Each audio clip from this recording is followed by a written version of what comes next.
Hello friends. आज हम लोग जानेंगे कि कंपोजिशन स्कीम क्या है। तो हम अपने सरल भाषा में बोलें तो कंपोजिशन स्कीम छोटा बिजनेसमैन के लिए है या छोटे व्यापारी के लिए है जिनकी टर्नओवर 1.5 करोड़ तक है या 75 लाख तक। कुछ स्टेट के लिए 75 लाख तक है। जैसे यहाँ पे देखिए ये दिया हुआ है स्टेट, ये सारे स्टेट के लिए 75 लाख है, बाकी के लिए 1.5 करोड़ तक का है। तो 1.5 करोड़ तक का अगर आपका है तो आप कंपोजिशन में रजिस्ट्रेशन ले सकते हैं। उसके बाद कंपोजिशन में आपका 3 रेट होता है। पहला 1%, दूसरा 5% और तीसरा 6%। तो 6% वाला को मैं बाद में अभी डिस्कस करूँगा। अभी हम 1 और 5% का बता दे रहे हैं कि क्या है। तो 1% का आपको मैन्युफैक्चर और ट्रेडर्स में 1% टैक्स कैश में जमा करना पड़ता है, बिना कोई आईटीसी का, बिना कोई इनपुट का। आपको कंपोजिशन में इनपुट नहीं मिलेगा। और आपको मैन्युफैक्चर हो या ट्रेडर्स हो तो आपका जो भी सेल होगा उस पर 1% आपको टैक्स पे करना है। और रेस्टोरेंट सर्विस है और जिसमें अल्कोहल को छोड़ के तो आपको 5% रेस्टोरेंट का में टैक्स कैश में जमा करना है, बिना कोई इनपुट का। ठीक है दोस्तों। और मैन्युफैक्चर में जो है कुछ आइटम का अलाउड नहीं है। जैसे यहाँ पे देखिए ये वाला दिया हुआ है आइसक्रीम, पान मसाला, तंबाकू। तो और भी इसमें है, अगर आप गूगल में सर्च करोगे तो आपको पता चल जाएगा। मैंने 3 मेजर जो था वो मैंने डाल दिया है। तो इस तरह से आप ये सारे आइटम का आप कंपोजिशन स्कीम के अंदर इसका मैन्युफैक्चर आप नहीं कर सकते हैं। हाँ, ट्रेडिंग कर सकते हैं आप। इस आइसक्रीम, मसाला, तंबाकू का ट्रेडिंग कर सकते हैं, लेकिन मैन्युफैक्चर नहीं कर सकते हैं।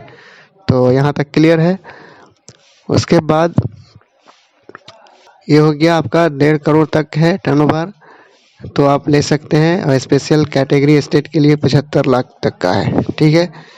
अब मैन्युफैक्चर में अगर मान लिया मैन्युफैक्चर आप करते हो तो आपको 1%, मतलब कि टोटल 1% है, और जिसका CGST 0.5%, SGST 0.5% होगा। उसके बाद अगर रेस्टोरेंट का सर्विस है तो आपको टोटल 5% देना है, जिसमें 2.5% CGST और 2.5% SGST में देना है। ठीक है। और अगर ट्रेडिंग करते हो तो आपको इसमें भी 1% देना है, जिसमें 0.5 CGST और 0.5 SGST में देना है। क्लियर। उसके बाद ये मैंने बता ही दिया कि कुछ ये सब आइटम का आपको मैन्युफैक्चर नहीं कर पाएंगे। ट्रेडिंग कर सकते हैं, मैन्युफैक्चर नहीं कर पाएंगे।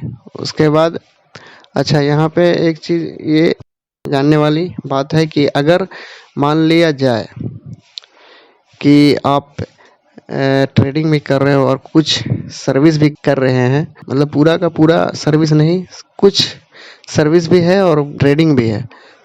तो इस केस में आपको कुछ सर्विस भी है और ट्रेडिंग भी है, दोनों है। तो आपको सर्विस के लिए एक लिमिट बताया गया है, कंडीशन, कि आप प्रीसीडिंग फाइनेंशियल ईयर का जो टर्नओवर है उसका 10% या 5 लाख तक का, आप इन दोनों में से जो बड़ा होगा उतना तक आप सर्विस कर सकते हैं। ठीक है, इतना तक का अलाउ किया गया है। और अगर मान लिया जाए आपका नहीं, पूरा कंप्लीटली सर्विस का ही है, सिर्फ सर्विस का ही है अगर बिजनेस, तो फिर आपको इसमें आना पड़ेगा, क्या बोलते हैं, आपको फिर जाना पड़ेगा 10(2)MS, सेक्शन 10(2)A में आपको पूरा का पूरा सर्विस प्रोवाइड कर सकते हैं, जिसकी टर्नओवर जो है आपका, ये स्पेशल कैटेगरी है। अब इसमें टर्नओवर लिमिट जिसका है 50 लाख तक का है। ठीक है। अगर पूरा का पूरा सर्विस है, आपका पूरा का पूरा सर्विस है, तो आप इसका लिमिट जो है टर्नओवर का 50 लाख तक का है, और आप पूरा का पूरा सर्विस प्रोवाइड कर सकते हैं। और रेस्टोरेंट को छोड़ के, रेस्टोरेंट के अलावा जो दूसरा कोई सर्विस है, तो आप 50 लाख का टर्नओवर है तो आप इसमें कर सकते हो। जो 6% टोटल कैश में टैक्स जमा करना है, बिना कोई इनपुट का। जो 3% CGST होगा और 3% SGST होगा। ठीक है, यहाँ तक क्लियर है। उसके बाद हम ये रिटर्न्स का जान लेते हैं कि इसमें क्या क्या होता है। इसमें आप अगर रजिस्ट्रेशन कंपोजिशन में लेना चाह रहे हैं तो आपको क्वार्टरली रिटर्न जाएगा CMP 08। ठीक है, क्वार्टरली रिटर्न जाएगा जिसका ड्यू डेट जो है हर महीने के 18 तारीख होता है। जैसे एग्जांपल के लिए जनवरी 26 टू मार्च 26 का अगर हम फाइल करेंगे तो 18 अप्रैल 2026 इसका ड्यू डेट होगा। उसके बाद एनुअल रिटर्न भी इसका जाता है GSTR 4, जिसका ड्यू डेट पहले चलता था 30 अप्रैल, लेकिन अभी इधर करंट में चल रहा है कितना, 30 जून। जैसे मान लिया जाए हम अगर फाइनेंशियल ईयर 25-26 का अगर GSTR 4 फाइल करेंगे तो इसका ड्यू डेट होगा 30 जून 2026। ठीक है, और इस कंपोजिशन स्कीम में आप बिल जो बनाएंगे वो टैक्स इनवॉइस नहीं बनेगा, आपको बिल ऑफ सप्लाई बनाना है और कोई भी टैक्स चार्ज इसमें नहीं करना है। जैसे रेगुलर में टैक्स हम लोग चार्ज करते हैं ना, जो भी रेट का हो, तो आपको इसमें कंपोजिशन में टैक्स चार्ज नहीं करना है। उसके बाद इसमें आपको कोई इनपुट नहीं मिलेगा। ठीक है, कोई भी इनपुट आपको कंपोजिशन स्कीम में नहीं मिलेगा। उसके बाद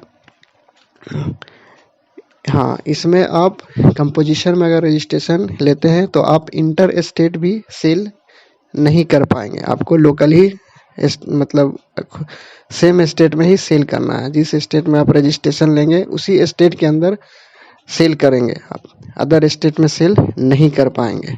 ठीक है, और उसके बाद इसमें कंपोजिशन स्कीम में एक चीज़ और है, हाँ, अगर मान लिया जाए इन केस कि आपने कंपोजिशन स्कीम में रजिस्ट्रेशन ले लिया है और इन फ्यूचर अगर आपका टर्नओवर 1.5 करोड़ से पार कर जाता है तो आप क्या करेंगे?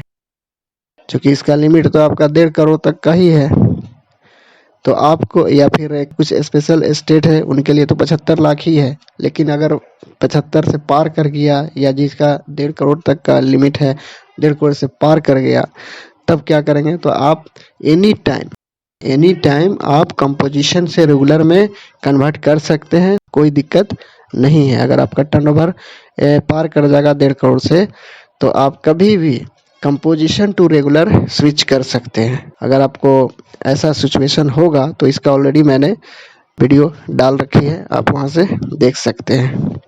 तो दोस्तों यही है आपका कंपोजिशन स्कीम में मेजर बात जो था मैंने आपको बता दिया। फिर भी अगर किसी तरह का कोई कन्फ्यूजन हो, प्रॉब्लम हो तो आप हमें कमेंट कर सकते हैं, मैं आपको गाइड कर दूंगा। दोस्तों GST से रिलेटेड वीडियो के लिए चैनल को लाइक, शेयर एंड सब्सक्राइब जरूर करें। Thank you.